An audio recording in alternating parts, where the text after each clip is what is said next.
bittersweet. There are some things that I love about it, like finally having independence and never having to go back to school. But if we're all honest, there's some things that we probably all dread about having to grow up. For instance, one thing that I'm going to miss about my childhood is playing outside. Because now, as a grown man, it's a little unacceptable and, to be honest, a little awkward for me to just go play in the streets.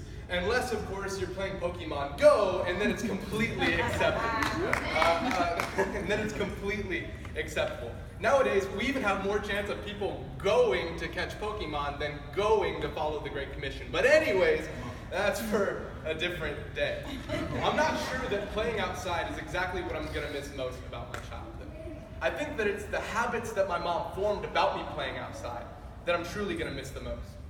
To give an example, every time I would leave my house, my mom had this habit of turning the front porch light on as I walked out the door. She would do this even when it was still bright outside, because my mom knew that as the darkness outside grew thicker and thicker, that the light on my home would grow brighter and brighter.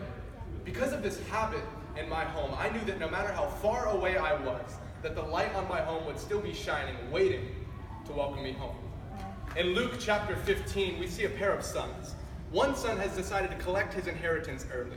He consciously takes what the father has to offer him, and he wastes it. And he finds himself literally in a pit of pigs, surrounded by darkness. And here's where we're going to pick up our story of verse 20 of Luke 15. It says, "When he was still a long way off, his father saw him. His heart pounding, he ran out, embraced him, and kissed him. The son started his speech. 'Father, I've sinned against God. I've sinned before you. I don't even deserve to be called your son.' But the father wasn't listening. He was calling to the servants, 'Quick, bring a clean set of clothes and dress him. Put the family ring on his finger and sandals on his feet.'" The story of the prodigal son hits so hard for me because just like me growing up, the son in this story didn't realize he was standing in darkness until he saw the light. I love this story because just like the father in this story, his love shines so bright for the son that he sees it in his darkest situation. The message that Jesus is portraying here is simple, and in fact, it's the only point of my message today. God has been looking for you since before you even knew you were lost. Yeah. It's easy to think that our distance from God determines our destiny with God.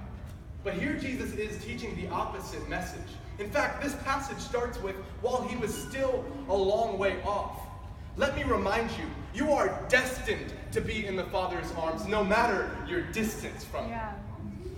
Often, I find myself looking like the son does in this story on his walk home. Dirty, distant, embarrassed. Saying, "Father, I don't even deserve to be called your son." But I always forget to read the next line. The father wasn't listening. You see, while we've been busy condemning ourselves, God has been busy celebrating us. As I've grown up, I have this irrational fear that maybe my home might not always feel like my home. But the truth of the matter is that just like the father in this story, I know that my mom's arms are always going to be open, waiting to welcome me home. So if I can so easily see this quality in my home, why do I so struggle to see this quality in the church? You see, if our experience of Christ is open arms, why is our expression of him closed doors? You see, the church more often focuses on people's problems than they focus on people's progress. Our light is on. Our door is open until they've wandered a little too far. And if I'm honest with you, my fear is that if it was a modern-day Christian writing this passage, it would read a lot more like, "While he was still a long way off, the Christian gave up on him."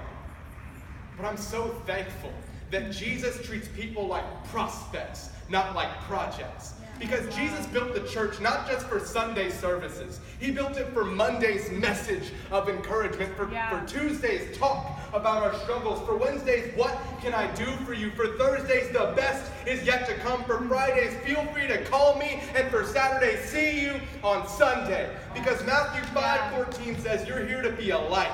God is not a secret to be kept. We're going public with this, as public as a city on a hill. You are a city on a hill, a light in the middle of the darkness. But a lamp only works when it's lit. So today and every day, ask yourselves, did we leave our light on? Thank you.